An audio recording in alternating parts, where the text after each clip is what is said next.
banera mu nnumbye yeeno gyendi ebyali yenisikene avudde omukomera Katonda yeebale wadde nze babadde banzitidde ku kkooti naye era tekijja kuŋŋaana kulya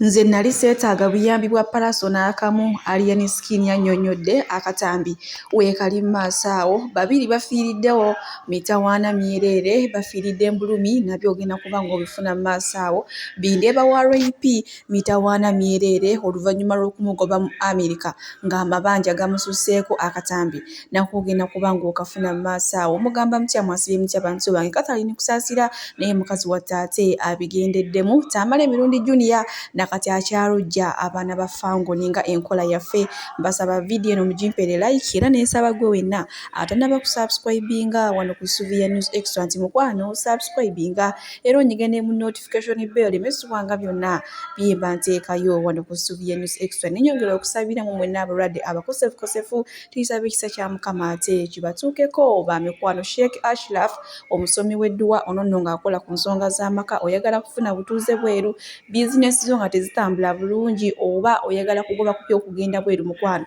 mukubireko enamba y'essimu eri awo ate akusomereddwa togenda kuddamu kwejjusa yadde n'akatono BF Suma Research Clinic bajanjabisa ddagala lya butonde era nga bajjanjaba endwadde zonna munange sigenda kuyisa era nga nkutandise ne Honorable Mathias Mpuuga ono nno ng'agudde mu mbi z'abafuuti sooja ba Nuupu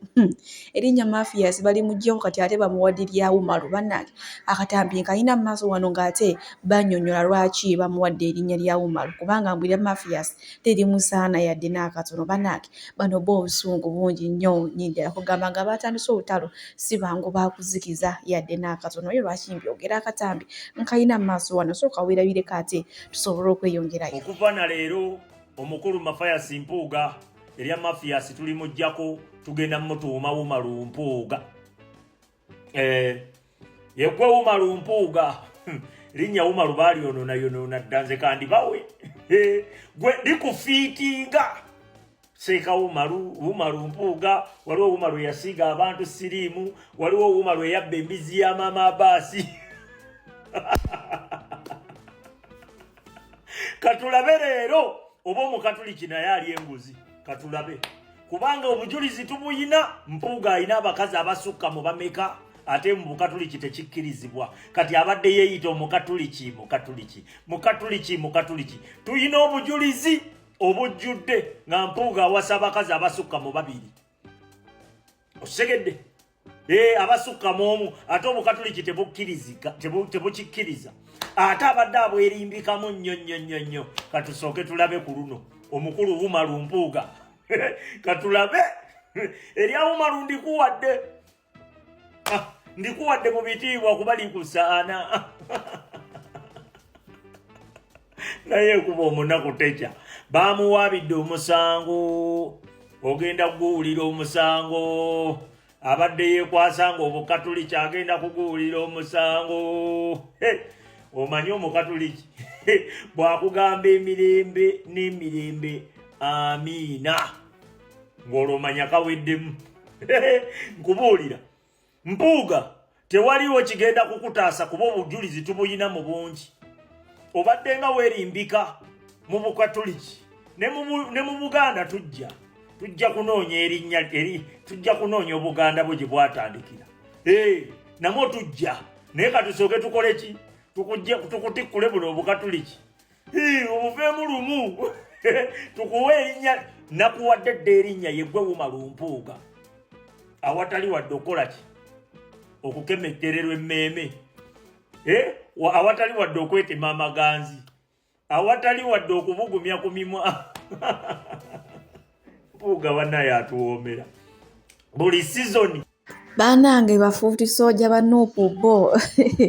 nga batandise ekintu tebakitambwa erinnya munange Umaru erimusaanamu kubanga Umaru erinnya liriko ebikolobero bingi nnyo kale bwe tweyongerayo munange ne Sister Junior Brandi mulekwa manya mangi nnyo gaalina olunaku lw'ejjo abaana ba Fangoni babadde bamuttira ku kkooti naye munange omwana yatidde era kigambibwa nti ssaawa zonna ayinza n'okugenda ku kitanda kugamba olw'entiisa olaba yabadde mu kabangali ya poliisi naye ng'ali wansi waayo ate nga badde alina abasirikale abamukuuma so kolaba akatambi kano tweyongereyo nakati ye akyabalonje yafunye entiisa gyalifa teerabidde mu bulamu bwe bambi musajja wattu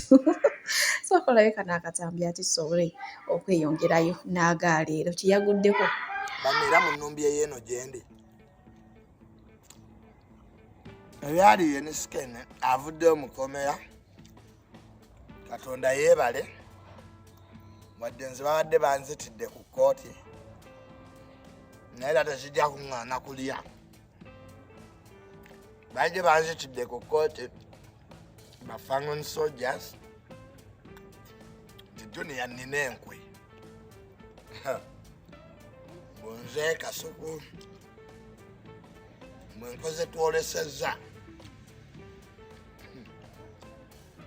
akati bannaffe tukulisaayo nnyo aliyene nga mikwano gye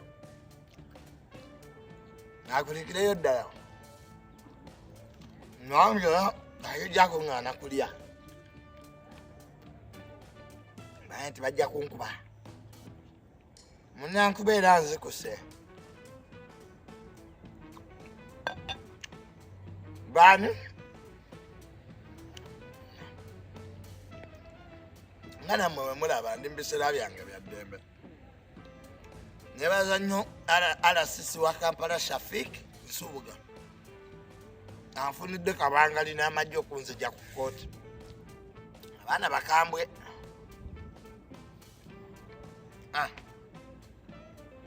musabire nga bafriends be wiyape olwokuba nti avudde mu kkomera era ffe celebrations zatandise dda n'abanyamba joni yandi wankwe nina enkwe nebadde temukimanyi ffe tetugwa na bantu nomwakoze kyakola bwe yagenda mukomera ng'asubira joni omubeererawo weerimbye nayebikiseera mba ndya mukomera eriyo KFC asita avuddeyo awakula enzalo naye ng'ate mutiitizi munange talina bugumu yadde n'akatono kubanga olaba nakati akyawuza nawonya okufa abaana bafangu ne badde bagenda kunzita naye omulaba nga yeekalakaasiriza eno ogamba ono wankwatako amazine nga musajja wattu yenna mutiitizi naye nga kale bwe tuli munange amawulire ag'ennaku agaliwo abaana olunaku lw'ejjo babiri babadde bagenze okulunda ente nange nga omanyi eby'abaana obasangeyo ebidiba babeera baagala okuwugaawuga naffe ebimuntu twabikola ng'edda nga mubeera muwugira mbidiba ebyo munange we bagenza okuwuga ndoza si gwe gubadde gusoose balaka abadde bamaze akaseera ng'ekyo ekidiba kyolaba nga bakikozesa munange olunaku lw'ejjo we bagenze tebaakuumyewo era nga bwenjogerera ssaawa zino zembuyaga ezikaza empewo bannange n'ekyala abasajja tubeere beegendereza ku baana kati ng'abaana we baba nti basobola ogenda mu ttale ne balunda ente mubatiise ebidiba by'amazzi mukitegeera so naye nga katongera okusaba omukama abawe ekiwummulo kibaakire munange batebenkere mirembe ne famire ebagumye naddala mami ne dadi kale munange bwe tuli munange olunaku lw'ejjo Patricia yabaddeko awo ku interview emu ewa Ruth Kalibale era bw'ayagala okulaba story eno osobola okugendayo munange omwana n'annyonnyola obulumi bw'alina ku mutima ennaku enyiike munange oluvannyuma lw'okuviirwako omukwano gwe oli Alex jjukira baali bonna era be bamu abatandikawo ekibiina kya Ghetto Kids naye bamaana y'akaseera katono oba gwali mwaka gumu oba gumu kitundu ate munange n'afa kale emambi mwana muwala yakaabye ng'obulumi bw'alina agamba oba kale ye nga ye yagayalamu teyabeerawo mukwano gwe kimala naye ng'ate ziba nteekateeka za mukama neewuukula otya nga ye yasazeewo oba tolina kyotaasa nabasuubiza oba letera ka vidiyo ka fulufiga ng'ate atwalaganya maneja wa Ryan Skin Musa byansusso nnyo mbu munange ye mulabe we asookera ddala ku mwanjo manyi waliwo omuyimbi yayimba nti bayuda tuyita nabo abatuseka nabo tulya nabo tusula nabo katusobola okulaba fulufiga wano ng'annyonnyola ensonga ze eza maneja Musa owa Ryan Skin njagala okulabula Ryan Skin that's why nakututewa chief nga njagala ogende chief akulirawo wonna omulamuzi atwalawo wonna nono kutwale naye chief era mukulu awo naye Ryan Skin omulabe wasookerwako ye manager wo Musa you have a problem. Olina omusota gw'otamanyi. Omulabewo nnamba emu ye Musa gw'oyita manager. By the way, omuvubuka wali wamugoba simanyi yadde atya. Oba yadde oluvannyuma lwa choosing kubanga mwatabukamu ne choosing. Naye omulabewo nnamba emu yoyo omuvubuka manager wa Musa. Naye mu byonna nze nasirika olw'ensonga nze nalina okulaba nga essaawa si ya lutalo si ya balabe buli muntu tumwetaaga okulaba nga tugusa mission. Naye era still omulaba omubi asigala mubi. Naye nga mu byonna nze neebaza abalamuzi, neebaza kooti, neebaza judge, neebaza abaana ba Fangoni mwenna. Kila muntu kila nani sigenda menya mu category ki. Bobanga omanyi oli ya Fangoni. Neebaza enemies baffe. Bazze nalabeko mba muntu alina mu kabanga lya poliisi. Bana wale bagenda mulya. Kasuku buchango walampa musajja agamba buchango walampa ono walampa mmocha nyama so walampa mpola jolaga wazivu. Walampe Alien Skin wawulidde okuvuma akuluma n'okulimba. Abano bawulira otya. Bakutadde ku ntandalo. Owulira otya. Ng'ovumye bujingo. Otegedde nti okuvuma kubi oba okwogera obubi kubi oba okuwayiriza. Wavaayo n'ogamba omusajja nanyini byebyo n'omunnange omanyi bagamba eri omukulu awaddugala weewala bafulufiga ajidde ayogere bw'atyo oyo osanga ayinanga ye kyeyalabye munnange omanyi abantu si bangu abantu betusuubira okubeera nti no batwagala ate munnange bakyasinza okubanga bebalabe baffe kati ye fulufiga tomanyi ayina endaba gye yakirabye munnange bwe tweyongerayo ne Josted ne Hindu bannange kye bakola okulumya Pulima Kadashi naye munnange ndowooza oba tebimulya kuba ennaku zino yeeyongera ku nyira nti omulaba yasazeewo n'asala n'akaviira akapya nyongera obajjukiza ennaku zino essaala gy'asaba ewa Pastor Bugembe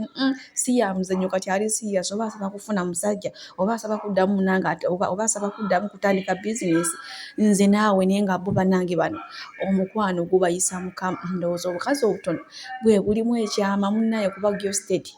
omukazi yamujja ne mu rehab nga ebiseera by'okuva mu rehab tebinnatuuka n'amumwakankula paka eyo munnange atujjukira bulungi nnyo Alien Skin nga bakamukwata mu bayimbi bonna Paraso ye yavaayo n'akabiira gavumenti n'agamba nti poliisi ya Uganda n'agamba nti omwana mumute at least ko awoze nga ava bweru naye Alien Skin agambye nti ye Paraso era ayina bibye byayisawo mbusinga yali amwagala nnyo ye yalize mu kkooti ate okumweyimirira naye mbu yakoma kwogera tewali kirala kyonna kyeyayongerako okukola mbusina kindi ayinza okuba nga ali amunoonyaako masannyalaze ge naye mbu tagenda kugamuwa kuba talina bingi byabaddewo kankunyumiza ebyabaddewo wabweru ndaawo mbulire kyolowooza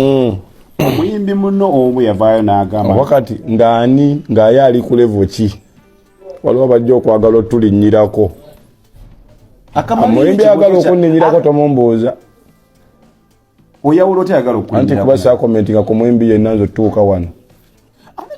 anti mpulira buki bulungi ali wansi wange oba ali waggulu wange akyo gwa yawula nze saawula kati tomumbuuza okuba terembi ali waggulu wange kati yenze ali above the industry kati gomala buli muyimbi akomentinga kyakomentinga agakola ki kwambukira ku ggwe n'omuntu ali ku sayidi ye aba yambukira ku ggwe lwaki ali ku sayidi yange akuugira anagambye mbuno ndi collectinga team byonna byonna byenkola mbikola bannejjeko lwaki bwe banneesaako kyogamba oli bavayo n'agamba nti bakusibidde bwerere bakute abakwikwata akwessaako yaliyo nga mbikola akwesonyiwa kyogamba mbuno bansibira bwerere lwaki obeera ompolereza obaddeko mpulani zange oba nkugambyeko nti bagenda kunsibira bwerere gwe bagambyeko badde bansibidde bwerere kiteza kati naye alimba yali akuwolereza atera kumpolereza nange baŋŋaanye okwewolereza nenfuna balooya yali akuwolereza abayimbi temumpolereza abayimbi temumpolereza naye ng'okimanyi mu bintu bwe mwabaddemu era abayimbi abagenzi ne bakuyimirira somewhere nkimanyi kati ogambye yali ampolereza nedda ye ensonga yali bweti kanti kunnyonnyole naawe ombuulire ensonga yali bweti ng'ali ku level kikunze kati tebo yeeno tebo yenze level kati gwajawula ne mu bantu kati gwe mukulabako anti simumanyi ne tutinako mumwogera bwe mukulabako ali ku level ki muyimbi muno sisi ekikulu mwenna muli banene muyimbi munene kugwenza okuba si munene naye abantu bebo aba munene sigala munene. Tumwogere linnya ombuuze kati nga omumensionize mwogere linnya se kumaze omutematema abantu bategedde level kwali kati yogere linnya muyimbi ki abayimbi tebagala boogerako mannya mu interview bawulira bubi ekirungi asose mukola ki mutematema ne bafaani bene bategera level omuyimbi wawe kwakola ki kati soka ombuuze muyimbi kigubadde ombuuzaako yagamba yali ampolereza kale yaleta kyogera kati tumuleke kuba olinga ejogiramu olinga ati nkozesa kyolite nedda kati yogera kati mbuze ekifuuzo bulungi kale kankibuuze bulungi. Omuyimbi yagenda n'agamba omusajja gwe musibye ayina abaana bangi bayambye ne bava ku street baana bangi abamufunye bwe mumusiba ku nsonga bwezityo ensonga bwezityo ezandigunjuddwa nti abayimbi tukula maybe luli byakoze byazaakola bikoze nga kati omuntu akuze bamuleke ajja abeere wabweru abaana kati bano bajja kudda ku street babadde nabo biki gwekyo nga gwoba olaba ayogedde bubi kuba engeri gyuzzeemu nga mbusibiki amateeka tegakolera ku sympathy nakawere bamusiba nkufuna nange nso kikola singa oba omwembi gwe bakoze eki gwe basibye nefuula awolereza olumu nembeera nga mpolereza oba nensaidinga naye naye mbeera ku kiri katulwaninge twabe butya bwetukivaamu onfuna buli mbikyaddayo n'okukola kuba kibadde ekituufu nange era kyenalikoze eki ne bwe wali badde gwali era naze nenkukola ki nenkubeererawo nombeererawo onfuna siri kwejjako bantu naye tebandikoze naye ate sirina kwogera gwe kyoyagala kukola ki kuba gino emitwe tegiri ku bluetooth ye nkino twapeyalinga mbu gwe kyolina okumanya nange kyolina okukola ki okumanya kitegedde ate n'ekigambo olumu tekifuuka nsonga kuosa okyogerako naye ngaokimanyi ogerako buki bwogezi ngaekituufu okimanyi omusajja alina omumusiba asaavinga oba akola ebyo ebituufu ebirina okukola ki kati waki oba okyogera lwati yazina neeyimirira bwaba yabadde ayagala lyo lwaki yazinakuyimirira osanga yabadde tasobola kujja nakozesa eddoboozi bwanyagambye nti nze ndi muyimbi tuba tugambye akati mbivuddemu sikyali muyimbi nawo nkubisa bukubisi. Top 10 Ariane Skin munange avuddeyo n'akakasa n'agamba Palaso tagenda kuwa masanyalaze munange jate n'ekyalo ebintu ebitalina budde ebitalina makulu takyabiwa budde kubanga mbwe ebyokukola ayina bingi nnyo nyiddala kale munange kati ne weebuuza Palaso yakola nsobi okuvaayo n'amuyiirawo omubiri ng'abayimbi baasirika naye nga bwe tuline nga munange baswiti ati nyongera okubajjukiza lunaku lwankya mujje mu ssangaalo mujje mu My Day with Mother Mary va ssaawa nnya ez'okumakya paka ssaawa 10 ez'ekawungeezi ate tugende mu ssangaalo okuva ssaawa nnya ez'ekiro paka ssaawa 12 gw'ataasobole tuyina TikTok account oteekamu Bukalango TV, Facebook page oteekamu Bukalango TV, then ne YouTube oteekamu Bukalango TV official nawe atojja kubanga osobola okwetaba mu ssaala eyo nga oli ku live omanyi oyinza ogamba ate naaligenze akatransport oba siri mu Uganda ndi bweru nenga nandibadde njagala okwetaba mu ssaala eyo munaye gwekola kintu kimu genda kuba ku TikTok oba ku YouTube oba ku Facebook oteekemu ate ojja kuba weetaba mu ssaala munange dansa wa Shiba Kalungi onoliita dansoro munange oluvannyuma lwa boss we okuzaala baby boy mama Ami omanyi kati erinnya lyakyuse takyali Shiba Kalungi munange naye yavuddeyo n'atusuubiza n'atugamba nti omwaka ogujja kagwa keekeetonye keguzikire ye agenda kuzaala kubanga boss we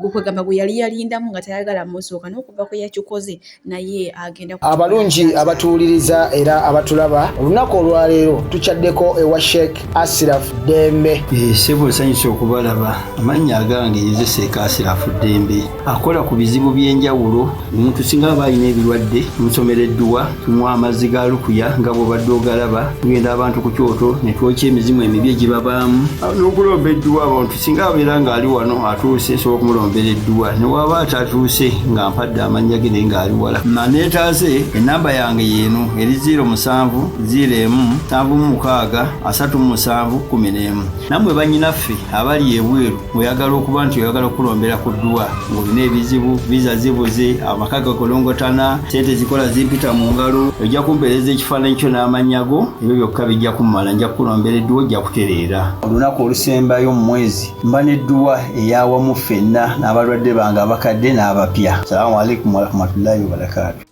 Bwenkuzaako eno ewa Bindeeba wa Rape munange mitawaana myerere era nga akatambi kalina mu maaso wano n'ebwino yenna mbu omusajja Bindeeba bamugoba mu America abeera mu Uganda oluvannyuma lw'amabanja amayitirivu ennyo okuyitirira era nga bagamba nti ssente ezo zamuviiriddeko akabasa ne batuuka n'okumugoba mu America mbuzi ezimu ku ssente ze yawanga omuyimbi Catherine Kusaasira munange ye Bindeeba Rape awoza kanzaale omusajja mwanjagala nnyo biki nenga munayimbu akasente ko kagwawo dda tekakyaliko si bigambo byange wabula akatambi kalina maaso wano ate ngenda kubanga nkakulekerako munange naawe osobole okwerabirako era osobola otuwala endowooza yate mu comment section kale era nze munzikirize Bindeeba Emboozi ya Mwami Bindeeba munansonyiwa. I'm not looking straight in the camera because I am driving and I don't want to cause an accident while I am serving you, so allow me to hit two birds with one stone. Okay, so emboozi ya Mwami Bindeeba omukyala Namukasa oba Namukaso jjawo oluga Namukaso olabika osula wansi w'ekitanda kyange. Namukaso oba n'emboozi olugambo olutuufu mukko olabika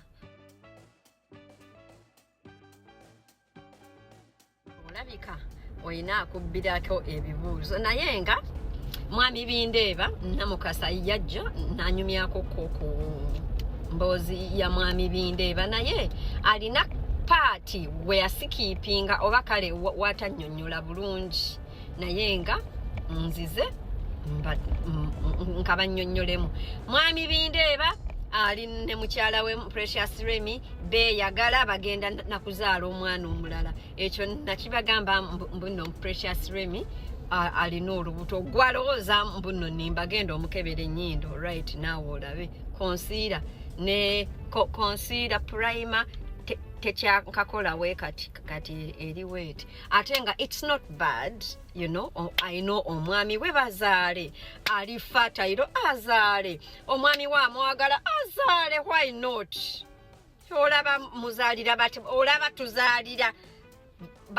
batabaagala batatuwagala olwo Mwami Binde ayagala Remy wamma Remy zaala kakati. Mu biseera bya COVID waliwo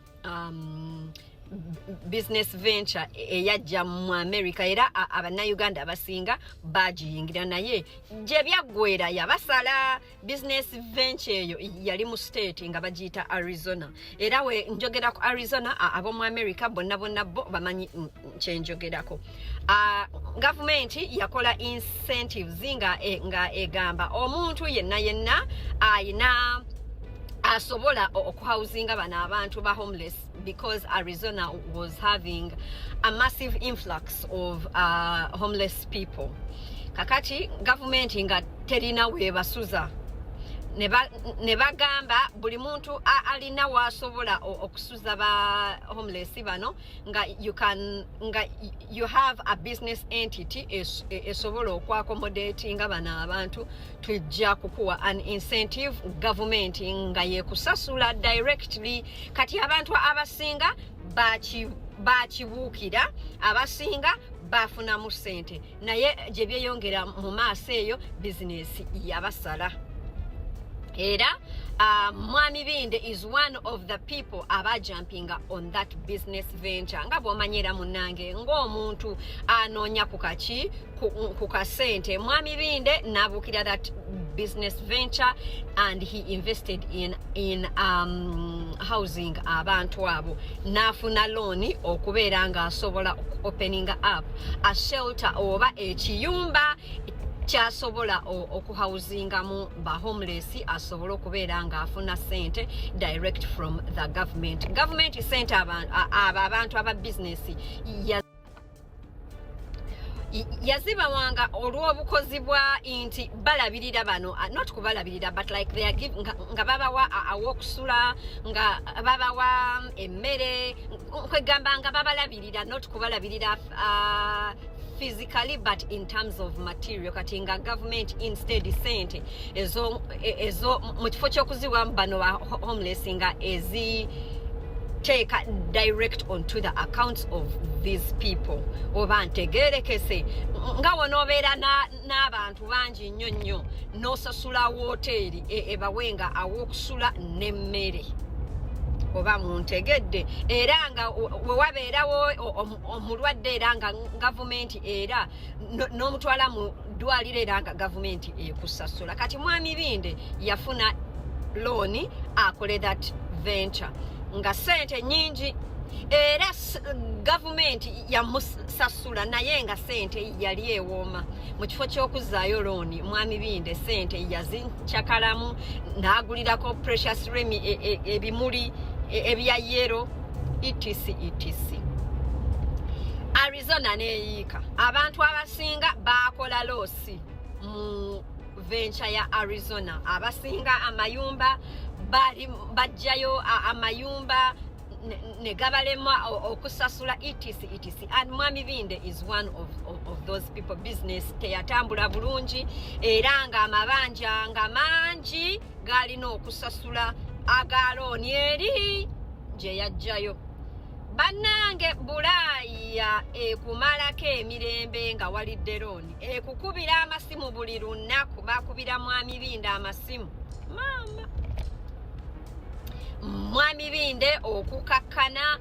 nga mu America tadduseeyo. Mwami Binde yadduka mu America era nga abadde nga wano e Canada for a very long time. Naye nga of course kati abantu abamu they cannot differentiate if ali Canada oba aliwa ali mu America ngamba the streets and all that. Naye nga alimba abantu oba kale not kulimba nenga ayagala abantu balooze mbuno akyali mu America. Mwami Binde tebamudeportingako nedda era nga he is a legal green card holder of America. Naye nga amabanja gamuddusaayo baddiyale era nga mumusabire tewali kitagwa. Naye nga Mwami Binde, I have this advice for you. Mwami Binde, ebbanja ly'e Bulaaya bw'otalisasula bakubanja, bw'otalisasula ne babanja omwana wo, ne babanja maama wo, ne babanja omuzzukulu wo. Ebbanja ly'e Bulaaya terikoma. The only way gy'osobola okukomesa ebbanja ly'e Bulaaya maybe if you file for bankruptcy or something. Naye nga ebbanja ly'e Bulaaya ne bw'oddukayo n'ogenda e Uganda pozi nga toliddayo ate yuuyo oli kukolera ku mukyalawo n'abaana okugenda. Najja ne mbagamba mbuno luli yali Nairobi